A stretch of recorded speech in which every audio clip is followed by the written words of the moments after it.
Good evening, everyone.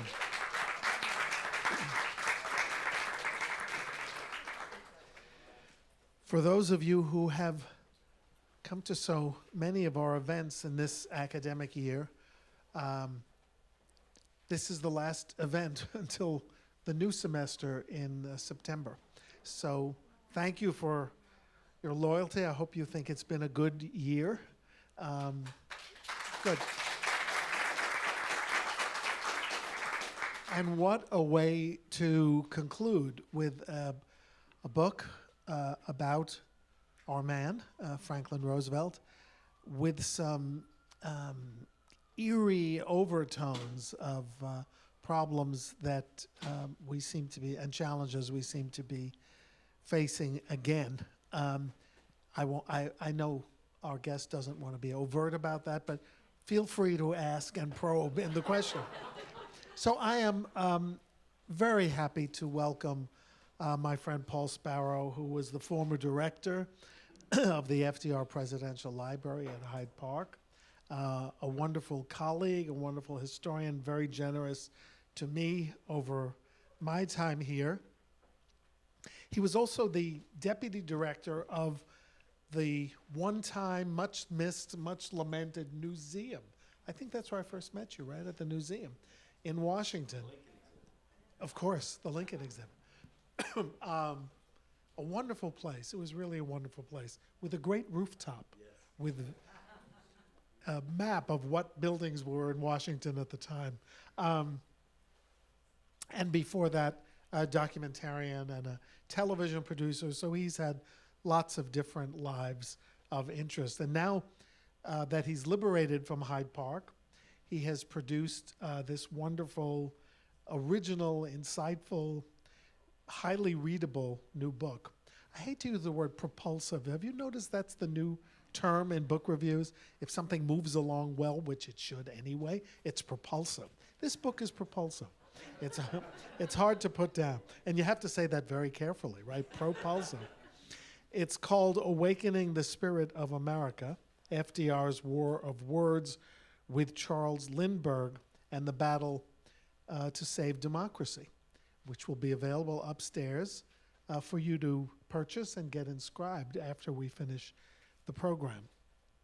So we all know Lindbergh, or we think we do, but except for Philip Roth, I guess, in his novel, The Plot Against America, most people think of him primarily as an aviator, as, you know, the guy Jimmy Stewart played in the movie, a hero, and not in his later role as an isolationist foe of Roosevelt's, friend of Germany, much less an existential threat, as he seems to be in Paul's book, to the future of democracy. So let's start there. Paul, your book opens on the day that Poland is attacked by Germany in 1939. Before this moment, before America learned that Hitler had invaded Poland, what would you calculate was the image and the popularity level of both FDR and Lindbergh in the hearts and minds of their countrymen? I would say Lindbergh was more universally loved and respected. He was a global celebrity of almost incomprehensible reach. When he flew to Mexico City in 1927 after he'd come back from Paris, 150,000 people came out to the airport to see him land in Mexico City. So that was like that wherever he went in the world. And so he was, and of course the tragedy of his child being kidnapped and murdered, and the relentless media hounding of him. So he was a beloved figure, a historic, a true American hero, and he had no political baggage.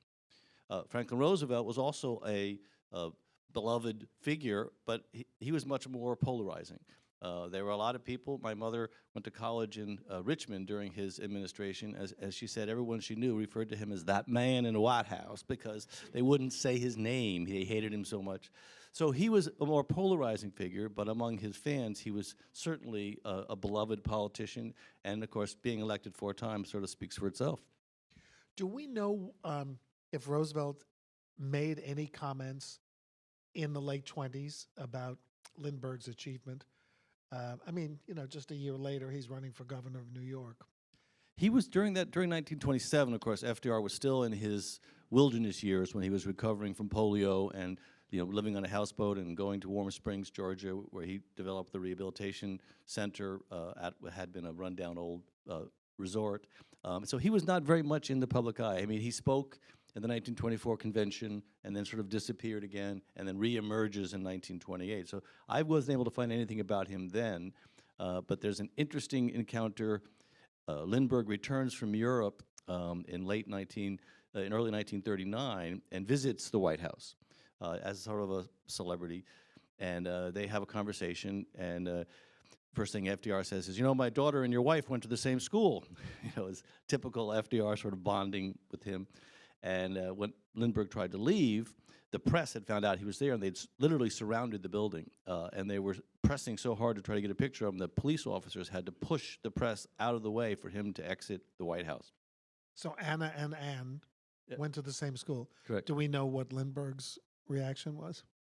Well, in his diary, he talks about how FDR was charming and a great conversationalist, and that I think the direct quote is, he's someone I think I get along with, but I don't trust him. So I think right from the very beginning, he sensed, and FDR could be cloyingly charming, and they didn't discuss anything of a political nature, and it was probably a sort of a 15-minute, meet and greet sort of thing. Lindbergh's issue was that he was trying to get America to pay attention to the fact that the German aviation system was way ahead of ours, and that American military development had really fallen behind, which is, I think, why he went to see the president. And I'm sure FDR sort of listened to him and nodded his head and smiled and said, yes, thank you very much. And he hid his disability, right? Roosevelt. Well, yeah, he never left the desk. Lindbergh said he reached out and shook his hand, and it wasn't too much later that I realized he was disabled, is what he said in his diary. So there's this repeated reference to this with people who hadn't known Roosevelt previously, who meet him in the Oval Office or someplace, and he sort of sits behind the desk, he leans forward and but he never stands up, but people will swear that they saw him stand up. And so he was really good at saying something or distracting you, which is probably why he said something about his wife and his daughter going to the same school, and would just start talking, and people would never notice that he actually couldn't stand up. So is it true that, I mean, this is in the days before there was an Air Force Department, as there is now. Did Roosevelt conjure up this idea of there being a Secretary of the Air, and did he make an offer to Lindbergh to sort of join the administration? Well, this is a great question because after the war started, Lindbergh decided he was going to do a radio broadcast. And remember, he's been avoiding the media ferociously for years now, and he decides he's going to do a radio broadcast. He meets with a couple of very conservative radio commentators, and they arrange for him to do a broadcast in Washington. So it comes down to Washington. And when he had been living in Germany, he had toured these German aviation facilities, and he flew these state-of-the-art German warplanes. But he would always report back to the military attaché at the U.S. Embassy in Berlin. And they became quite good friends. And at this point now, when he comes into Washington to give this radio address, which they all knew was going to be critical of Roosevelt, the former military attaché is now General Marshall's chief of staff. So they send him to Lindbergh's hotel room with basically an offer saying that if you'll support FDR's cash and carry program for amending the Neutrality Act, we'll make you Secretary of the Air Force, which the Air Force was under the U.S. Army at that point. And Lindbergh said, and they were good friends, and Lindbergh said, I'm going to say what I'm going to say. And he did. So how did each man react to the aggression in Poland? How did Roosevelt, just to repeat what many people know, how did he react, and then how did Lindbergh react, explain, excuse, whatever he did? Well, the book starts with Missy LeHand, FDR's assistant, who'd been with him for 20 years, being woken up at 2:30 in the morning by a phone call from the American ambassador in Paris, who was also a suitor of hers, saying, I just heard from the ambassador in Warsaw, and Germany has attacked Poland. Can you put me through to the president? Because no calls could go through to the president at night without Missy's approval. So Missy says, yes, of course. She runs downstairs to the president's office, picks up the phone, hands it to him. The operator puts the call through. And they hear this description of, bombs falling, civilians being killed. And FDR says, God bless, God bless us, it has finally come. And he writes a little note to himself on the side table saying, 2:58 a.m., September 1st, President received notice from Ambassador Biddle, alerted Army and Air Force to be on alert, and then he signs it. And so he knew that this meant the war had started, and God save us all. Lindbergh had returned to the United States and was living on Long Island when he found the news. He actually just returned, and he immediately realized that he needed to be a voice opposing what he saw was the inexorable march towards war. Now, his father had been a congressman who was one of the few who voted against U.S. participation in World War I. He was sort of a pacifist, and he lost his congressional seat because of his stance. So this was something that was certainly in his family, and he had a legitimate sort of pacifist claim. But he almost immediately started, it was only 2 weeks later that he did this first radio broadcast opposing Roosevelt's idea that, we needed to come to the Allies' aid. I met one of the other ones, the only person who voted against World War I and World War II, Jeanette Rankin. She was a very old woman living near where I grew up in Queens, so I interviewed her for. So Lindbergh accuses FDR of meddling, right? Is that an accusation that he is immediately driving the United States into involvement? Is that the way he kind of colors his early warnings? Well, in FDR's initial radio broadcast after the invasion of Poland, he reiterates the official legal position of the United States, which is that we are a neutral country. The Neutrality Act prevents us now from providing weapons or material support to any combatants. So we can't do anything. But he says the law does not prevent people from listening to their conscience and taking a side. So he's basically saying, listen, Americans, we can't legally do anything, but you can express your displeasure. And then he starts working furiously to try to figure out how he can help, how he can prepare America. And he immediately starts asking for money from Congress to build up the U.S. military, which had atrophied during the Depression. So his response is we need to start getting American preparedness. And he requests $1 billion, and he requests another $1 billion, which was a huge amount of money back then. And Congress sort of goes along with him. So this idea that he's rearming and he's got a secret plan to aid the Allies is one of the things that spurs Lindbergh to take action. So is it true that FDR spoke and read German? Yes, he did both. And Lindbergh? Because I'm always looking for the root of his fascination with Germany. One explanation you give in the book is that he was tremendously impressed by what became the Luftwaffe. He was impressed by the Air Force, but his family was Swedish, right? Lindbergh's? Correct. And I don't know if he spoke German. He may have spoken a little. I believe his wife, Anne, spoke German. FDR read Mein Kampf in German, right? FDR read and spoke. FDR's family used to go to Germany almost every year. His father had some health issues, and they would go take the baths at Baden-Baden or whatever the resort was. And FDR was actually deeply interested in the Black Forest. FDR was very interested in forestry and trees, and of course the Black Forest was a forest managed by the royalty for 1,000 years. It was one of the greatest achievements in European. You still have native uncut sections of the Black Forest because it's been protected for 1,000 years. So he was very interested in German culture. He read German. He apparently spoke German terribly, but he spoke French terribly, and he spoke Italian terribly, but he thought he spoke it very well. In his first conversation with Charles de Gaulle, he started speaking French, and the general said, "Let's speak English." So Lindbergh had gone to Germany, now infamously, right? And he receives an honor that his wife immediately nicknames the Albatross with its little swastika motif. Can you tell everybody about that? Well, it's a great story because it reflects so much about that moment in time. So this is, before the war has started. It's actually right before Kristallnacht. And he has toured these plants, and he has and saying these great things about the German Air Force. It's not an Air Force at this point, but the German aviation technology. And there's a party at the American embassy, and at the embassy, Hermann Göring shows up, who's the head of the Luftwaffe and one of Hitler's closest confidants, and presents him, as a surprise to everybody. Nobody knew this was going to happen. Presents him with the German Eagle Cross, and there's a photograph of it. And Lindbergh was somewhat of a shy person, but you can see him sort of accepting it. And when he got back to their hotel room that night, and he showed it to his wife, and just says, "Oh, the Albatross, that's going to be fun."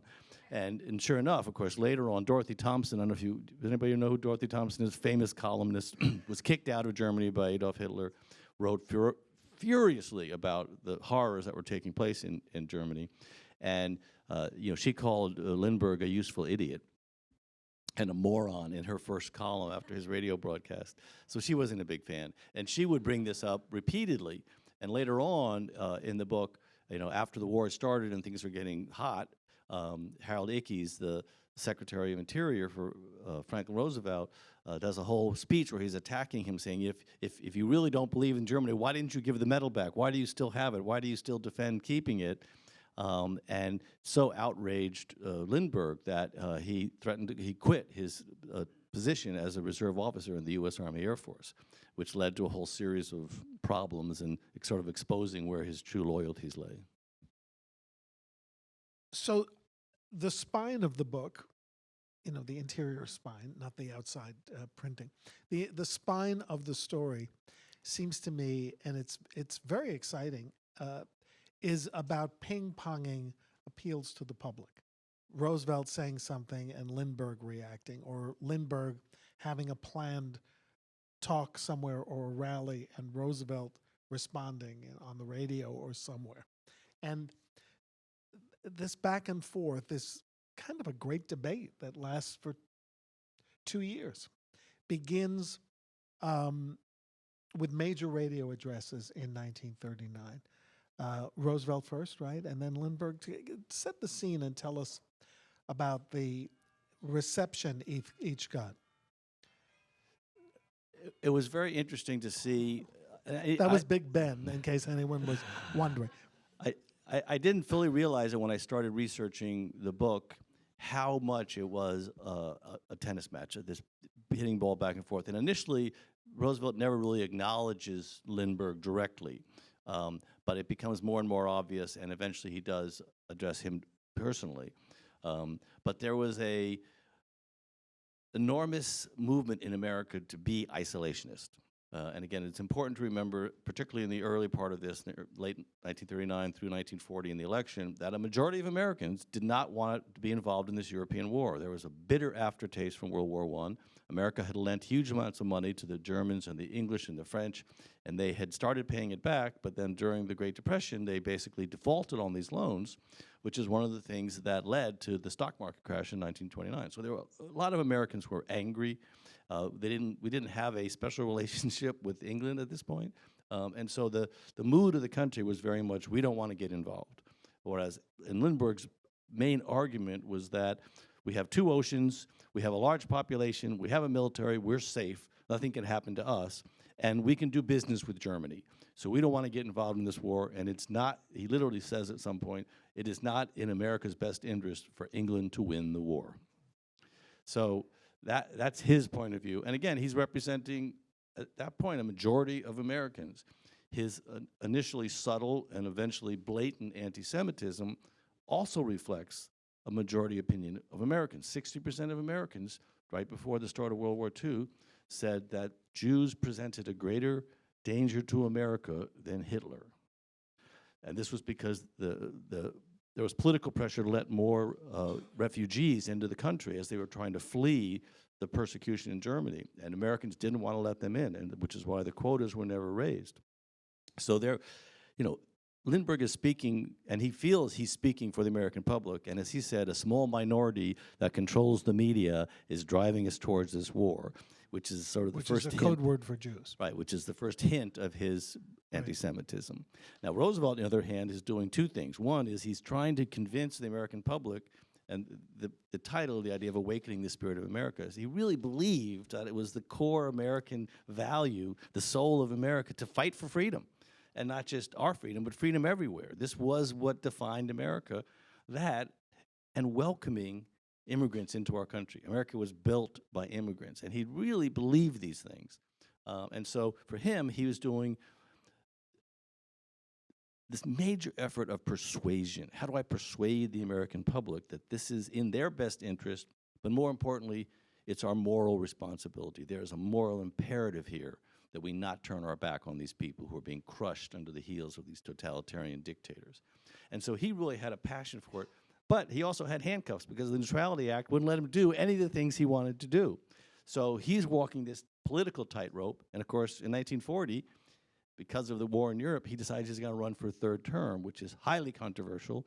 No one's ever done it. You know, the Washington precedent was set, 2 terms, you're out, and he now runs for a third term. So add into the partisan struggle, the isolationist conflict, now he's violating a core American tradition. So that's the stage. Just a brief segue, because you reminded me about something. Philip Roth had Lindbergh running against Roosevelt in 1940. You refused to do that in your book. Why didn't Lindbergh ever become a candidate if he was so convinced of his own righteousness? Well, the GOP wanted him to, and he was seriously vetted. For 1940. For 1940, absolutely. Because, again, he was on the campaign trail. But the powers that be, the smoky back rooms, decided that they couldn't control Lindbergh. And that he wouldn't be the kind of candidate they needed him to be. I mean, Wilkie was kind of uncontrollable too, though. Wilkie was uncontrollable, but he was seasoned in many ways, and they felt that Wilkie gave them the best shot at, defeating him. And of course, that was the closest election that Roosevelt ever ran. Your book moves from Washington to New York, Hyde Park, to London. And so the war is expanding in 1940, and the Germans are attacking London and other cities by air. Is Churchill at all aware of this American force named Charles Lindbergh, who is standing between revision of the Neutrality Act, perhaps with his influence, standing between Roosevelt's ideas about Lend-Lease? Does he know anything about Lindbergh and his intractable isolationism? He does eventually. It's a great question. I don't know when Lindbergh emerged out of the general problem that Churchill had was American isolationism, because there were a lot of people, Henry Ford, William Randolph Hearst, Robert McCormick, Senator Burton Wheeler, a Democrat, Senator Robert Taft, a Republican, Hamilton Fish. There were a lot of voices, political and powerful voices who were pro-German, anti-British. And so Churchill knew that this was a big problem, particularly as the Lend-Lease Act starts going through the process. At a certain point, it emerged that Lindbergh was this isolationist movement, which was fairly fractured initially. He emerged as the leader. He emerged as the voice. And I think sometime around mid-1940s when Churchill started to realize that this man was very effective, had an enormous following, and was world famous. And so his voice carried outside of the border of the United States. And the relationship between Churchill and Roosevelt is, to be honest, is my favorite part of the story, because you really see how that friendship evolved and the complexity of their relationship. One of the tools that Roosevelt used, and one of the opportunities he had, was the fact that he held 2 press conferences a week for 12 years, basically, with very few exceptions. What is it, 998 altogether, I think? It depends what you count as a press conference, but yeah, it's around 1,000, and I read a lot of the transcripts, because the great thing about his press conferences is that they're verbatim transcripts. Right. Paul and I are probably the only 2 people who've read almost every press conference, but they're fabulous. They're fabulous. fabulous. And the kibitzing at the beginning of each press conference.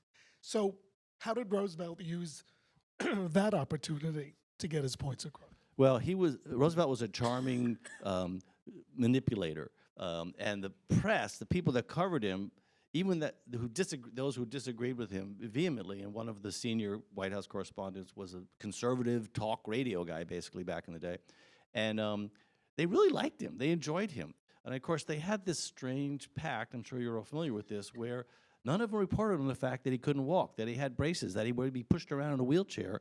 Then they didn't take pictures of him being lifted in and out of cars. I mean, they were with him all the time. They all knew, and yet none of them ever reported it.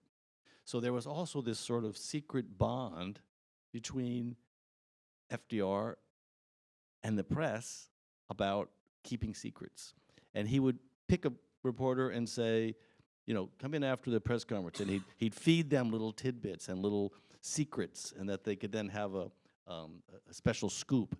And then if someone wrote something that he didn't like, that was it. They got the cold shoulder, you know, and they were seated in the back, and he wouldn't talk to them, and they didn't get anything. That was Teddy's style. He got that. He got Teddy. that from Teddy, absolutely. The excommunicating. So does he ever discuss Lindbergh specifically?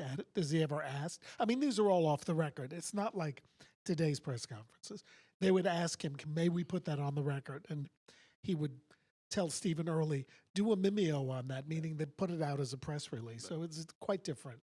Well, this is the first time that he makes a specific reference to Lindbergh, because Lindbergh has come out and he's made these very, very strong statements. And one of the reporters asked him about Colonel Lindbergh resigning his commission. And FDR, he had this thing where he would lean back in his chair, and some days he'd light a cigarette, and he'd sort of look up at the ceiling, and he'd start to tell a story. And all the reporters would sit back. Okay, here comes another history lesson.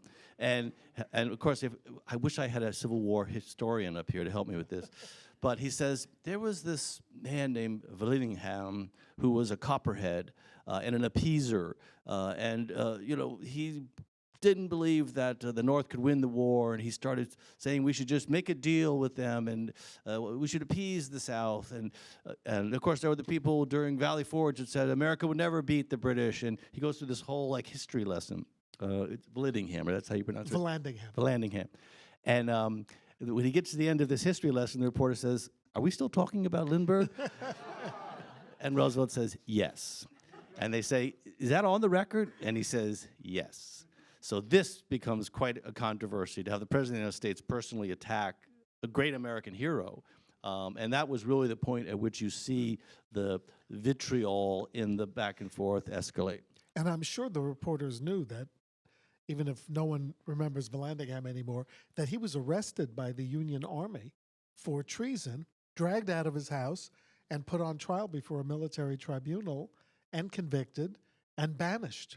So he may have secretly thought that's what we really should be doing. And I was not able to confirm this, but this was something that FDR regularly did. When he wanted to talk about a specific subject, his press officer would go in and pick out a reporter and say, here's a question we'd like you to ask. Planted, and I suspect that question was planted because the response that FDR had. Now, FDR was very good, you know, improvising and on top of his game when he had to tell a history lesson. But I strongly suspect that was a planted question. That's a good point, yeah.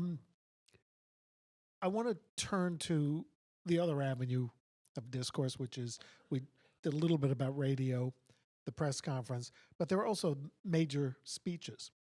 And this is the moment when Sam Rosenman, his chief speechwriter, and Harry Hopkins reach out, and I still don't understand what made them think they could get him, but reaches out to the tall Lincoln-esque playwright who had just written a play about Abraham Lincoln, right? Abe Lincoln in Illinois, had just won the Pulitzer Prize.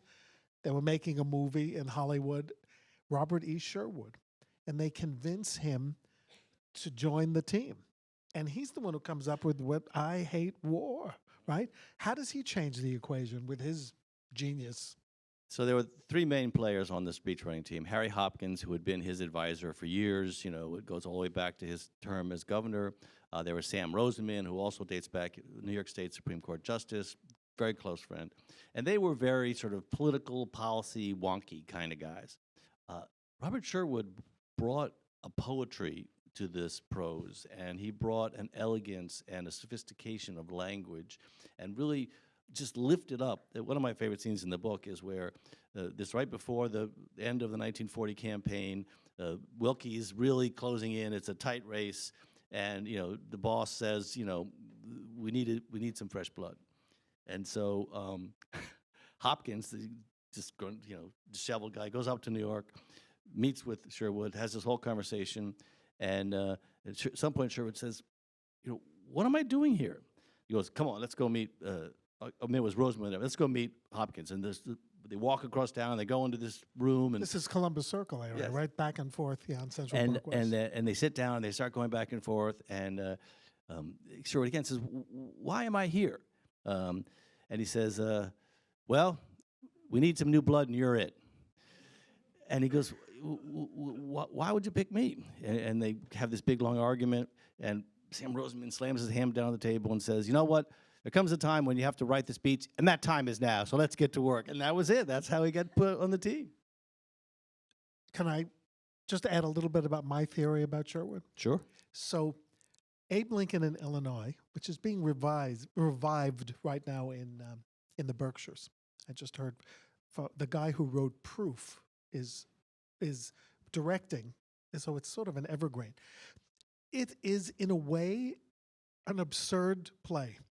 It's about a Lincoln who is reluctant to engage in politics, in government. He's depressed. He doesn't think he's going to be successful again. He's lost a congressional race. He's been a one-term congressman. And it's about all of the people around him pushing him toward his destiny. That's not Lincoln, okay? But it's a kind of a useful metaphor for the sluggishness of America to realize its responsibilities to defend democracy as Sherwood portrays Lincoln. So I have a funny feeling that someone saw the play and thought that was not only was he a gifted writer, but he's got this message down and he could now apply it. That's just well, and when you read through the speeches that FDR is giving during this period, he quotes Lincoln a lot. And his most important speeches, there's always a central point at which he makes a reference to Lincoln or Washington and Lincoln, quotes from their speeches. He was a deep admirer of Lincoln particularly, and I think that had part to do with it, that they felt that Sherwood brought something magical about the Lincoln narrative that he wanted to be injected into his campaign. So I'm now going to ask a C-SPAN type question, just out of the blue, and I hope I'm pronouncing the name right. Who is George Viereck, and why is he such an important character in your book? George Viereck is a German poet, journalist, philosopher who becomes a critical Nazi agent in the lead up to World War II and the beginning years of World War II. He'd actually been a sort of propagandist for Germany during World War I in the United States. He was very well connected in the media and publishing businesses, very sophisticated man. And in the lead up to World War II, he develops relationships with a number of very, very powerful Washington politicians. And he essentially channels Nazi money to get them to write, or he provides them with Nazi propaganda that he's written, that they speak on the floor of the House, which means it's public domain. They can republish it and send it everywhere, and then he convinces them to let him use their franking privileges, and they send out, millions of letters and postcards with a Capitol Hill return address spouting Nazi propaganda, anti-Roosevelt, anti-Churchill, anti-British, pro-German propaganda, without any recognition that, oh, by the way, this was paid for by Hitler. So he was an incredibly powerful figure. We don't have enough time for me to go into this. Rachel Maddow has a great podcast about it. She also has a podcast called Ultra. Her new book called Prequel also deals with this in more detail than I do, although my storytelling is far superior. But he attracts Lindbergh as part of the cadre or cabal. Well, at a certain point, it becomes obvious that Lindbergh is emerging. The America First movement comes out, and at first, Lindbergh doesn't want to be involved with them. He wants to just be his own voice, but then he essentially becomes the official voice of America First. And at that point, Viereck becomes aware of him, and there's even telexes going back and forth to Germany saying Lindbergh is probably going to be our guy, but we have to be very careful. If there's any hint of German involvement here with his movement, it'll backfire. So it's very interesting. Of course, Viereck eventually is arrested and convicted, as is Hamilton Fish's chief of staff and a number of other congressmen. The story breaks because Senator Lundeen from Montana has a Nazi speech in his pocket. He's going back to a big conference, and he gets killed in a plane crash. And there's 3 FBI agents on the plane who also die, and that word gets out that there's an investigation, and then it's a very complicated story. But he plays a major role in this idea that there was an organized international attempt to interfere with our election through misinformation. Imagine. So there's a bit of Eleanor in the book. Not enough. I know it's never enough for us, for sure. But you remind us that Eleanor, of course, was writing a daily column, right? All those years up until the 1960s, a few times a week, by the way. Not a great writer, but just, everything from recipes to recommendations for advancing equality. And she had a radio show as well, but millions of readers at a certain point. Anne Lindbergh, who is a writer, I guess a poet and a writer, comes out with a book called Wave of the Future. So now we have the 2 women fighting with each other. Lindbergh's wife, Anne, comes out with this book. Yeah, that's what I thought I said that. But yeah, it's Anne Morrow Lindbergh who comes out with a book, and it ignites a firestorm. So Wave of the Future already has an ominous sound to it. What is it about, and why does it unleash this reaction? This is one of the things that surprised me the most, because at this point, the controversy, it was established that, Lindbergh was kicking the hornet's nest down the road. And Anne Murrow had been a very accomplished writer, had written several best-selling books, sort of poetic, mystical sort of books. And she comes out with this short book, 40 pages, Wave of the Future. But what she's talking about is that fascism and totalitarianism is the wave of the future, and democracy is the past.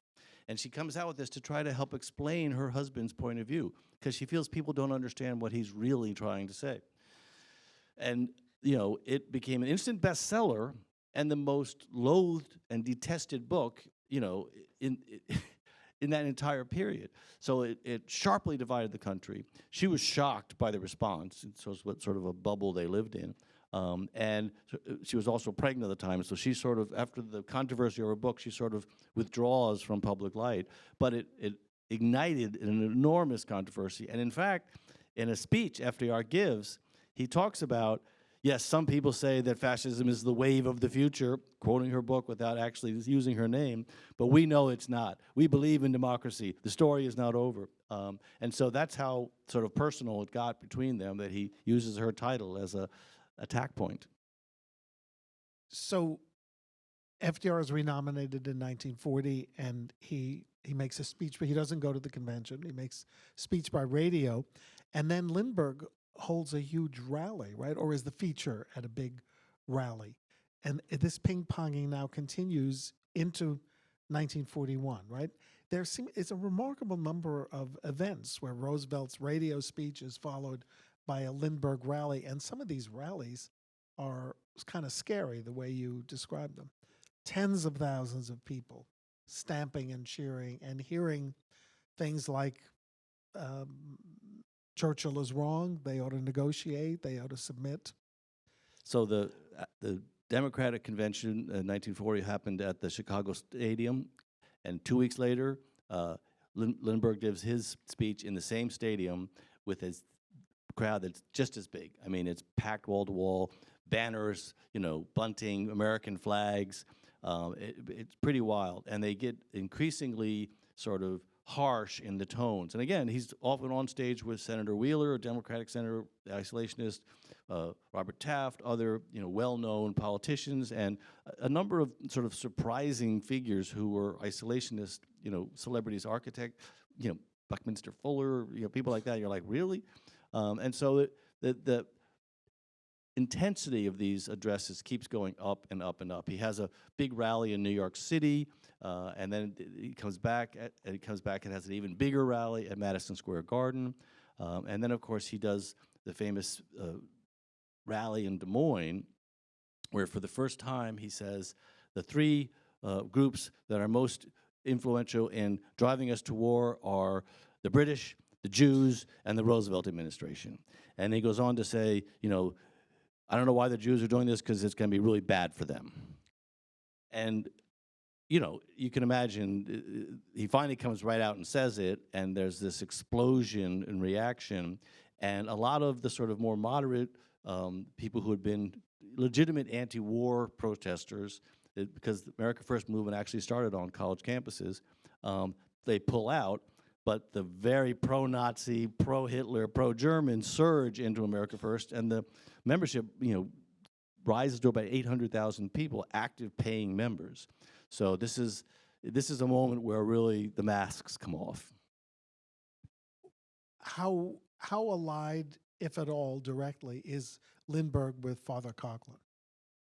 Father Coughlin has peaked at this point. You know, in the late 1930s, they changed the radio broadcasting rules. He essentially gets kicked off the air. He still has Social Justice, his anti-Semitic magazine. He puts Lindbergh on the cover of Social Justice, but his power is waning because he doesn't have the massive radio audience he used to have. But he was a strong supporter of Lindbergh, but Lindbergh kept his distance a little bit from him. And Henry Ford, how does he play into this They kind of were toxic brew? They were very close. I mean, he met with Ford multiple times, partly asking for money. In his diary, he talks about how inspiring Henry Ford was. And again, Henry Ford had a newspaper which was extremely anti-Semitic. Matter of fact, he was the first person, I believe, to publish the Protocols of the Elders, right? Which is the most horrific anti-Jewish document ever published. And so Ford is like a, imagine Ford as Elon Musk, right? Richest man, you know, in the industrial world. He has factories in Germany, he has factories in Japan, he has factories all over the United States.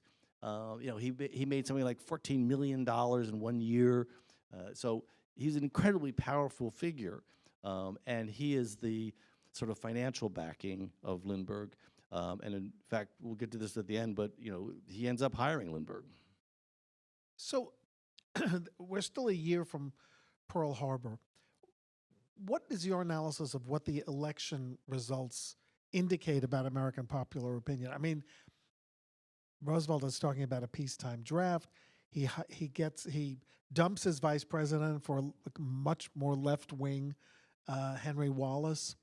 And yes, it's a closer race than in 36, which is such a landslide, but he wins handily enough. Shouldn't that have been an indication to Lindbergh that his voice is not being heard, or perhaps being heard and rejected? I would say that Roosevelt had developed a lot of equity with the American voter. You know, he had brought us out of the Depression.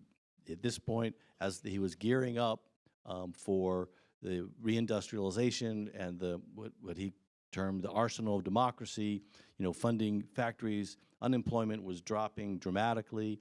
So the American public really had a lot to be thankful for to him, and he was enormously popular, and people really believed that he cared about them. And so I think it was his economic policies, his sort of history of success, and the sort of fear they had about the world situation. You know, do we want to really change horses in the middle of the stream? You know, which is one of their campaign themes. And I think that more than anything else was what drove his victory, is that he was a known entity. He had earned their respect. This guy Wilkie, you know, he's interesting and he supports some of these things, but I think we're going to stick with Roosevelt. Okay. Tell us what you think the response is to the For Freedom speech, especially, you know, with words that confront our speakers every time they're here. That's 41, right? So in late 1940 and early 41, right after the election, when he wins re-election, he goes on a cruise in the Caribbean to visit the bases that we got in the Destroyers for Bases deal.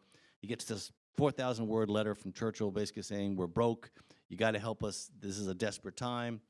Roosevelt's trying to come up with a solution, and he gets back and he has a press conference and he says, there's not much news to report today, but there's one thing I want to say. You know, if your neighbor's house is on fire and he asks to borrow your garden hose, you're not going to sell it to him. You're going to lend it to him, right? Because you want him to put his fire out. So planting this seed, simple, generous, everybody would do it. Easy to understand. 2 weeks later, he gives this amazing fireside chat where he talks about the arsenal of democracy, how America has to be the great arsenal of democracy to defend these democracies around the world from fascism and totalitarianism. And then 7 days later, on January 6, 1941, he gives the State of the Union address, in which he talks about Lend-Lease. But at the end of the speech, he says there are these four primary principles of freedom, freedom of free speech, freedom of religion, freedom from fear, freedom from want.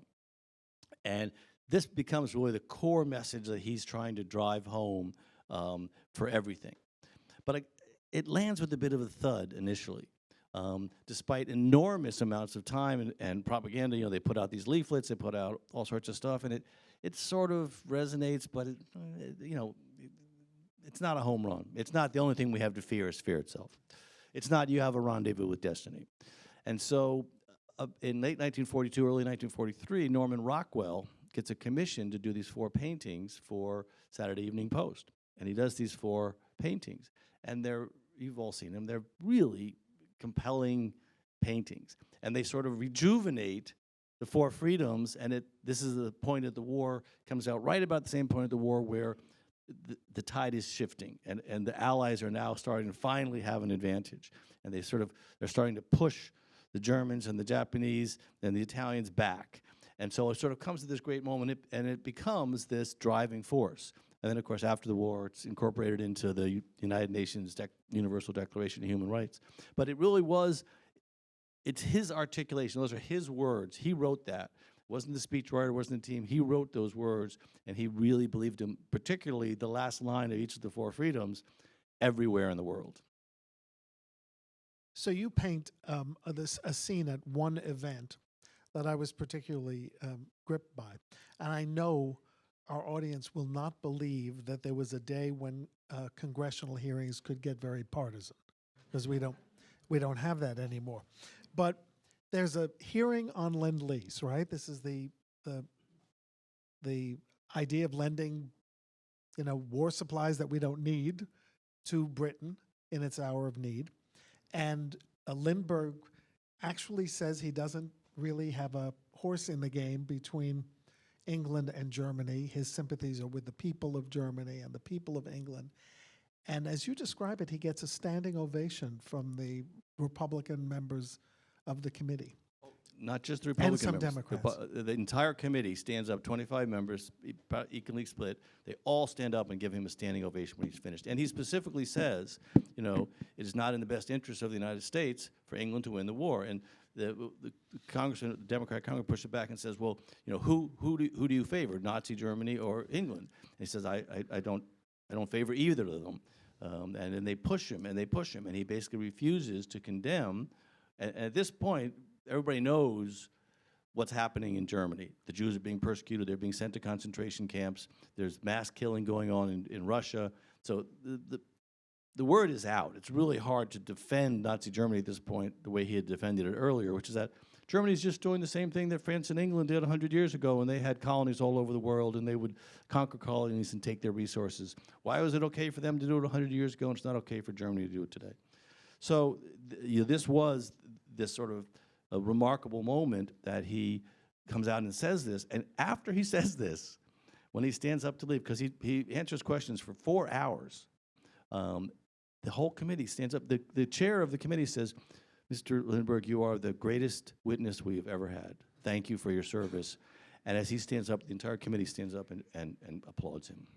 So yeah, that's what FDR was facing as he's trying, and that was just 2 weeks after the For Freedom speech. You said that in April, when he speaks at the Manhattan Center here in New York, that he had now assumed the swagger of Mussolini. When did that transformation take place, when he's envisioning himself not just as an isolationist, but as a neo-fascist at this point? I think there's an addictive, intoxicating quality to being a celebrity at that level, where you go in front of these rallies, and you see it today, with certain politicians, where the crowd just responds and cheers and screams and applauses and stops you after every sentence, and you become addicted to that feeling of power, of authority. And that line is from a description of his event I believe it was in Madison Square Garden, where the New York Times is writing about him sort of strutting on stage and taking it all in.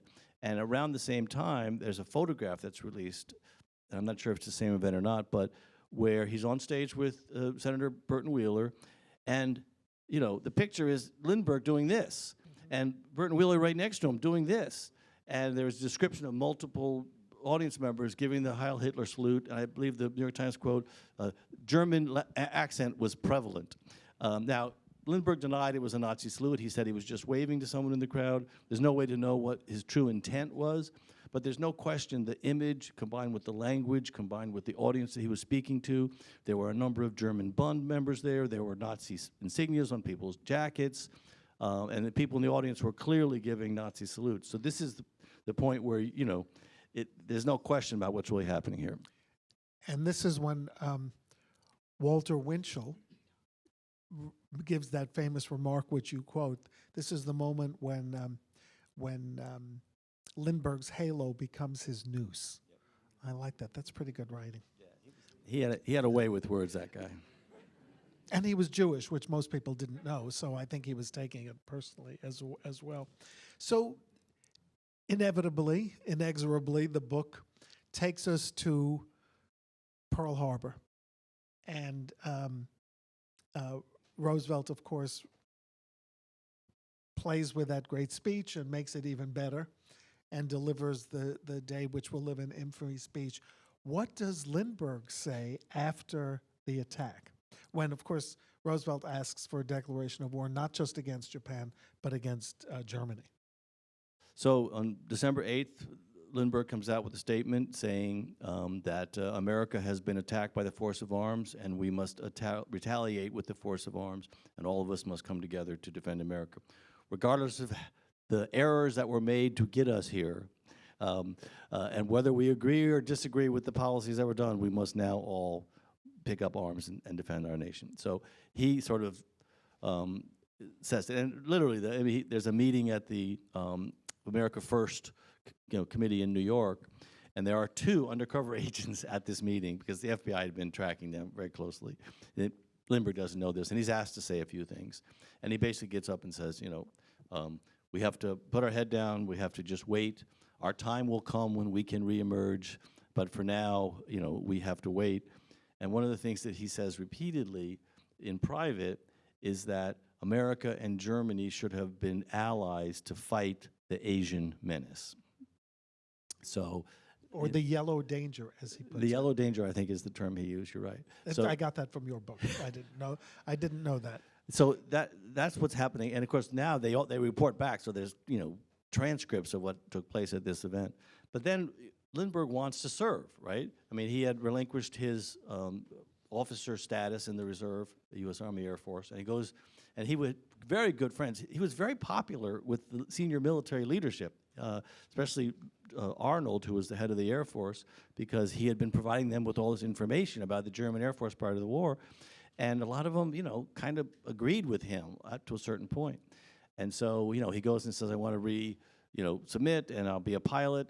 And actually, the story I told earlier about the Civil War guy in Bellingham was prompted by the fact that the reporter says, well, we need pilots, don't we? Why, is the war going on, why aren't we bringing Lindbergh back as a pilot?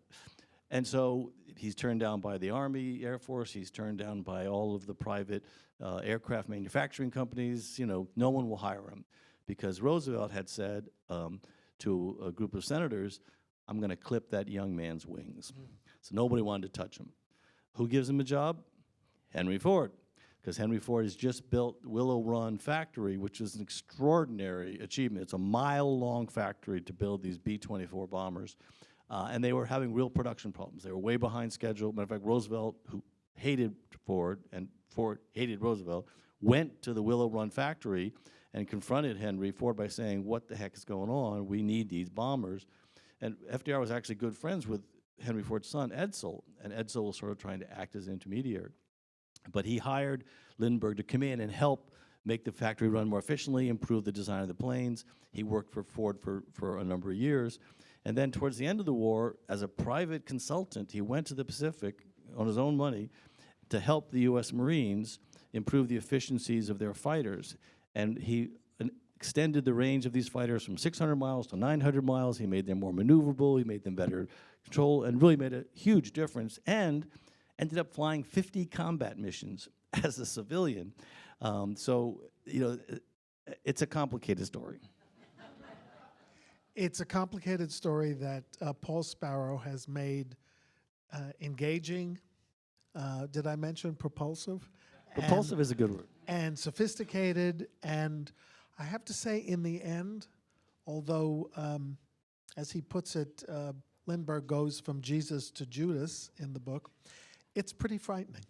So I urge you all to read it, and before we turn to Q&A, to join me in thanking our guest, Paul Sparrow. Thank you.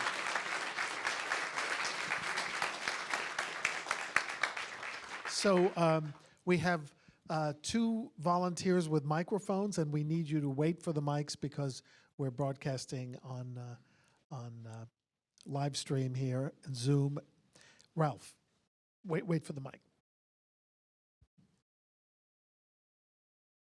Thank you, Paul. What was the closest that Lindbergh came to gaining power, and why, and what thwarted him in the end? He didn't want political power. He didn't want to run for office. He didn't want to be a public servant. He wanted to be a voice and a spokesperson, and he really believed in what he was fighting for. I mean, I think he was authentic in this desire to not let America get involved in this war, and he says this repeatedly in his diary, I will do whatever I can to stop this march towards madness. If he had wanted the GOP nomination and had really fought for it, he probably would have gotten it. But one of the reasons they didn't choose him was because, as they say, he didn't have the fire in the belly. Campaigning for president is not an easy task, particularly against a man like FDR. So I think that's, he wanted that personal control of his life. He wanted to be a personal spokesperson. He didn't want to get caught up in the trappings of government. So we have one here, and then Howard will go to you. Thank you. What were the last 20 years of Lindbergh's life like? Was he just a non-entity after 1945, 1950? All right, you want me to get into it, huh? So it's very complicated because he became an environmentalist, a very avid environmentalist. He moved to Hawaii, took up the cause, and traveled around the world. He remained very famous. The sort of nasty anti-Semitism, pro-Nazi stuff sort of faded. He wasn't really taught in schools. He just reemerged as the great aviation hero and the all-around good guy. And then his environmental work sort of put him on the left, at that period. But the really strange thing is, and I didn't know this after he died, probably a decade or two after he died, these women emerged from Germany saying that he had married two sisters and had children in Germany in a secret family, and they were not allowed to tell anybody.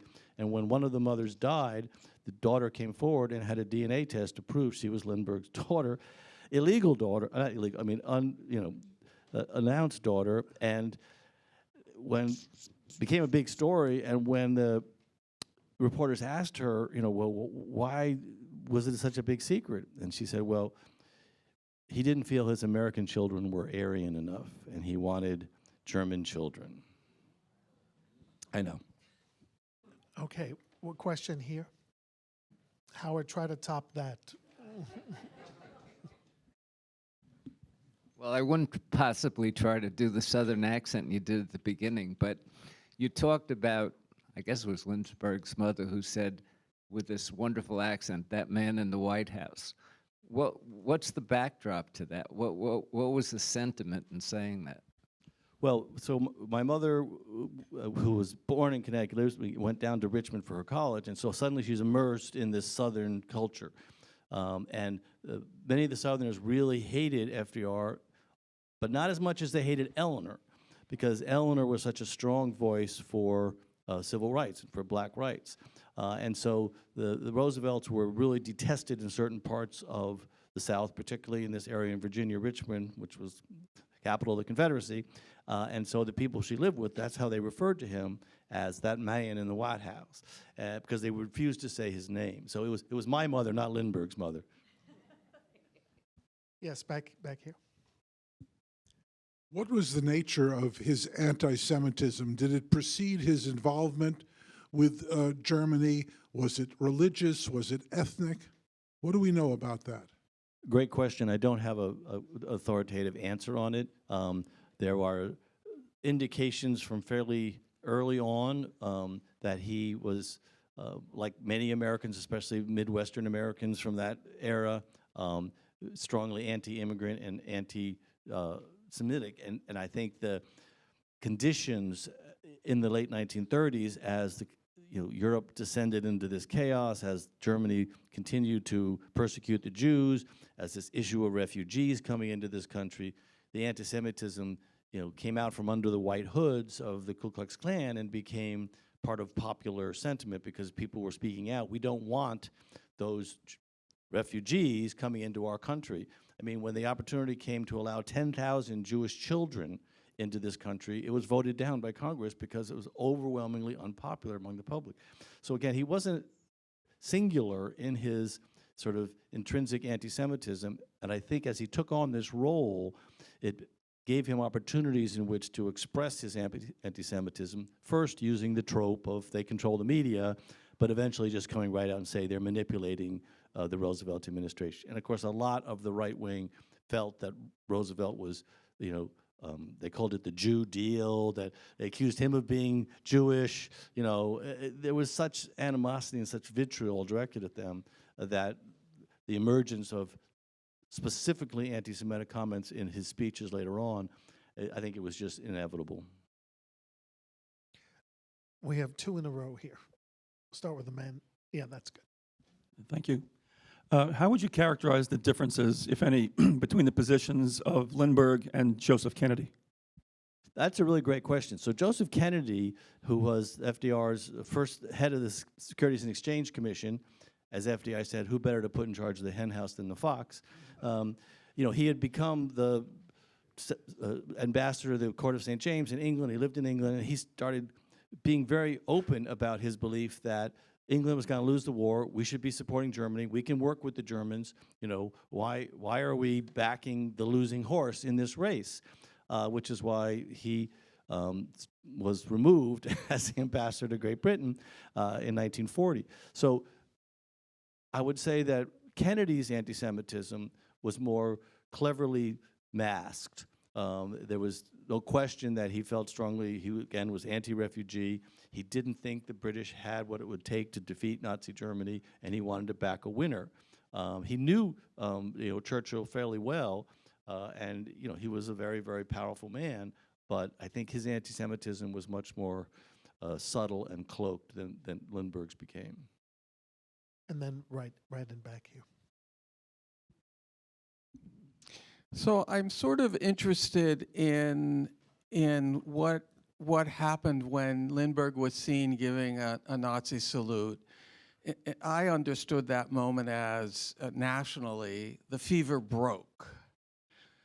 I wondered if you have any thoughts about how the fever breaks, like what it takes, let's say, for someone who leans in fascistic ways or espouses ideologies that are popular but not universally accepted to, I was thinking also the McCarthy hearing, like what does it take to help us, help a country, help the fever break and to see things differently even though, they've been popular? If you have any ideas about that. Well, it's a real simple answer, Pearl Harbor. It was the Japanese attack on Pearl Harbor that, just like throwing a switch, completely changed the country's opinion. Now, FDR, if you look at the polls, the public opinion polls from the period 1939 to December 1941, it starts out 70% of Americans are opposed to, getting involved in this war and supporting England, and then, the opposition to that, just goes down and down and down, particularly right before the 1940 election. Roosevelt's communication skills, his persuasiveness is actually making an impact, and you can see the numbers as they're changing. And as the stories of the horrors coming out of these occupied countries, are making the front page of the newspapers, that also sort of undermines this idea that the Germans and the English are the same. We can do business with the Germans. This is all propaganda. It's all British propaganda about the concentration camps and the killing people. It's interesting. The fever breaking is a great analogy because I don't think that even though it was on the front page of newspapers all across the country and it became a story in and of itself, I don't think that really broke the fever. I think the comment he had made earlier about the three people, the British, the Jews, and the Roosevelt administration, who were pushing us towards war, was the moment where the moderates pulled out of the America First movement, but it's also the moment that the radicals and the more extreme pro-Nazi forces moved in. And, you know, there were still pro-Nazi forces throughout World War II. So we don't fully understand because they were hiding and they were very secretive, but the fever never fully broke. If you look at Charlottesville, as you look at today, if you look at the flags that they brought to the Capitol on January 6th, they had Nazi flags, they had Camp Auschwitz T-shirts. I mean, you know, I'm not sure the fever ever broke. Last question right here. In line with what you were just saying, I think you stated that after the attack on Pearl Harbor, the U.S. declared war on Japan and Germany, but actually it didn't happen. The U.S. declared war on Japan, and then a week later, Hitler declared war on the U.S. That was me who made the incorrect statement, not Paul. You are correct. Roosevelt did not want to declare war on Germany. He wanted Germany to declare war on us. Of course, you know, Churchill calls FDR on December 7th, you know, and what's this about Japan? And yes, they're I'm going to declare war on them right now. And Roosevelt's like, no, just calm down, Winston. Take a deep breath, because it was very important for Roosevelt to allow the American public to process what was happening. And of course, this was his big fear. You know, the conspiracy theories that FDR knew and tried to provoke the Japanese to attack Pearl Harbor, it's crazy. FDR did not want to go to war with Japan. FDR was doing everything he could, you know, sinking submarines, doing everything he could to, you know, get Germany to declare war on us, to get us into the war, because he had promised he would never, you know, send American boys to fight in a foreign war unless we were attacked. So that hesitation there, and again, it drove his senior staff crazy that he didn't declare war on Germany earlier before Pearl Harbor, that he wasn't doing enough to help Churchill. And Roosevelt was trying to wait for the American public to catch up. He wanted to awaken the spirit of America before he got into the war. Thank you. Well, this book is a great reminder of how the American spirit is tested, sometimes put to sleep, sometimes put into a frenzy, and sometimes saved. Thank you for making our final session of the year so memorable, and please join me in again thanking Paul Sparrow. So please join us upstairs for the book signing.